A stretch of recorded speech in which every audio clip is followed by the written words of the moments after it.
Vamos prosseguir nas notícias aqui, meu amigo, que Vamos lá. tem outras. Indígenas denunciam Bolsonaro e vão ao Supremo Tribunal Federal pedir proteção ao povo Yanomami. Indígenas da Articulação dos Povos Indígenas do Brasil entregaram nesta quinta-feira uma petição ao Supremo Tribunal Federal. Eles pedem proteção ao povo Yanomami, que vem sofrendo ataques de garimpeiros em Roraima. O grupo também pediu uma resposta do governo de Jair Bolsonaro sobre a proteção para essa população. Vocês são violentos, seus filhos são violentos. Bolsonaro busque seus filhos garimpeiros e os leve de volta, diz o texto. A associação, a ABIP, acusa o governo de conivência com os crimes cometidos pelo garimpo e em território indígena, o que provocou uma nova onda de migração de garimpeiros para os locais de extinção de minerais.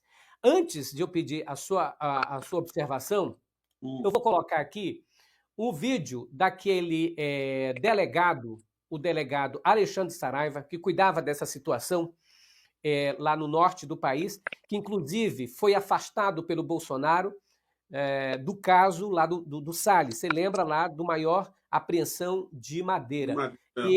E ele falou isso, hoje ele falou isso. Vamos ouvir. Amigos, aqui é o delegado Alexandre Saraiva, selva para quem é de selva. Estou aqui para falar sobre o Twitter do presidente da FUNAI, Marcelo Xavier, da data de ontem, no qual ele diz que os garimpeiros são tão vítimas contra os indígenas, mas quem transmite doença para os indígenas são os garimpeiros. Quem invade a área dos indígenas são os garimpeiros. Quem estupra jovens Yanomami, jovens indígenas, são os garimpeiros. Então, como assim os garimpeiros também são vítimas? O garimpo em terra indígena é crime. Então, isso é apologia ao crime. É apologia ao crime.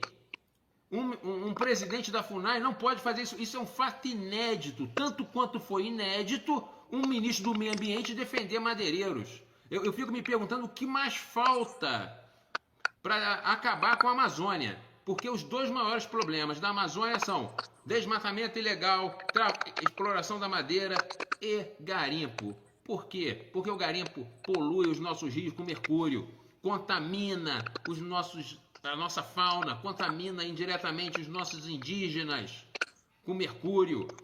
Se ele quer fazer alguma coisa pelos indígenas, se ele quer fazer alguma coisa para preservar a Amazônia, por que ele não coleta amostras de água, amostras de peixes e manda para um laboratório? Tem lá em Manaus um laboratório na Superintendência da Polícia Federal em Manaus, que foi adquirido na minha administração, naquela unidade, que faz essa análise e vai ver um índice elevadíssimo de mercúrio na água e no pescado. Então, os garimpeiros não geram riqueza, eles geram pobreza e geram desgraça, geram morte, geram estupro.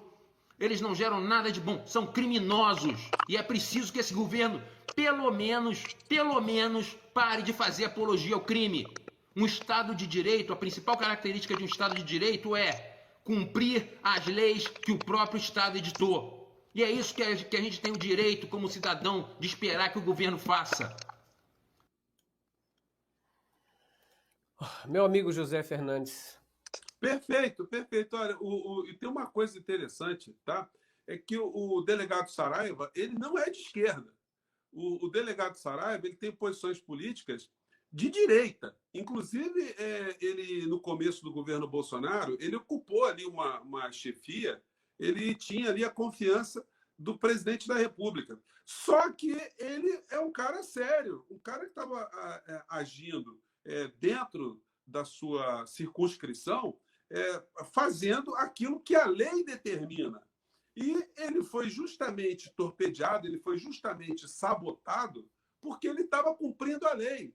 Então, esse depoimento dele é um depoimento de muita relevância, muita credibilidade, porque nós estamos vendo depoimento de alguém que é desse campo de entendimento ideológico, mas está vendo a corrupção moral, a corrupção ética, a corrupção que está destruindo a nossa fauna, a nossa flora e seres humanos, nossos irmãos indígenas. Então, que esse papo dele aí, isso seja repercutido mais ainda. Mas aqui nós estamos numa situação complicada aqui no Brasil, porque os grandes veículos de comunicação eles não desgastam a figura do Bolsonaro. Tem bolsonarista que acha que a Rede Globo é contra Bolsonaro. Essa história que você mostrou da Michelle hoje era uma situação para aparecer em rede nacional de jornalismo. Por quê? Porque a primeira-dama, esse tipo de comportamento é um comportamento corrupto, moral e ético. E isso deveria ser transmitido através dos veículos de comunicação para educar a população, para a população que não tem muita noção ainda, seja informada que isso não é correto, uma pessoa utilizar um espaço público de uma forma indevida para fazer uma cerimônia religiosa privada. Isso é uma patifaria, mas isso não passa no telejornal. Não passa no telejornal a live infame que o presidente da República faz todas as quintas-feiras. Por que eu e você conseguimos repercutir com nossos recursos extremamente microscópicos diante de uma potência como uma televisão, como a TV Globo, e eles não conseguem fazer isso? Como é que um depoimento de um delegado que foi da linha de frente desse governo, ele faz uma declaração extremamente dura, contundente, clara, absolutamente incontestável? Isso também não é notícia em lugar nenhum, nos grandes jornais. E aí a gente se assusta porque vem pesquisa eleitoral e dá o Bolsonaro com 30%. Claro, 30% da população brasileira que está sendo feita de trouxa, que está sendo desinformada, que não tem direito a ter informação qualificada. Como as pessoas, por exemplo, que frequentam as redes sociais, frequentam espaços como os nossos aqui, para poderem se informar.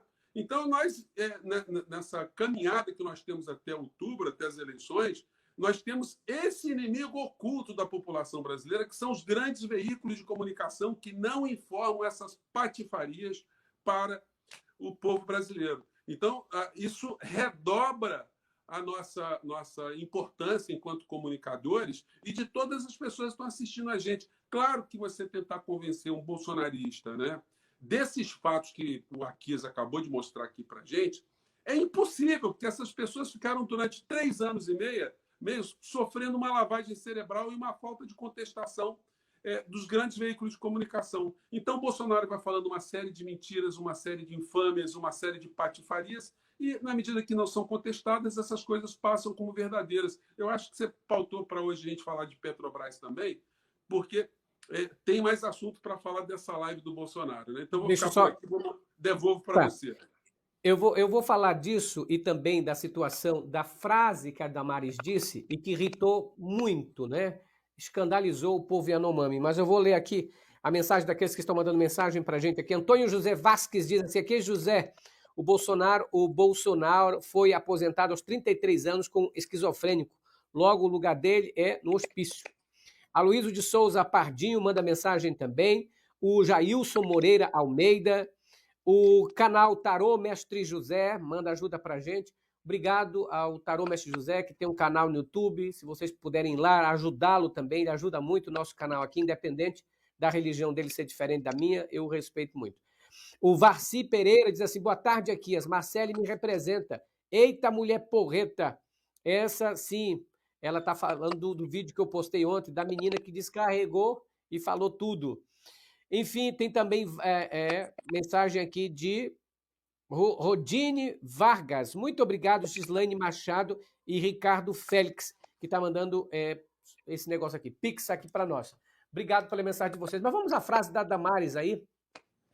A Damares disse o seguinte, Damares sobre estupro de menina Yanomami. Lamento, acontece todo dia. Esse caso, diz ela, traz a questão do garimpo, mas quero lembrar que os garimpos estão em terras indígenas há mais de 70 anos, de forma irregular, e são muitas as violências. Esse caso dessa menina causou essa repercussão toda, e isso é muito bom, porque a gente ainda vai conversar sobre a violência sexual contra crianças indígenas. A gente não pode ser pautado por um caso. Lamento, mas acontece todo dia, disse a ministra Damares, como se fosse a advogada dos garimpeiros nessa casa. E isso gerou uma revolta muito grande dos Yanomamis, inclusive, que estão indo ao Supremo Tribunal Federal por conta dessas e outras situações. Aqui, o que a gente pode esperar de gente que tem comportamento criminoso? É só isso. É a ética do crime, é a ética da corrupção moral e ética.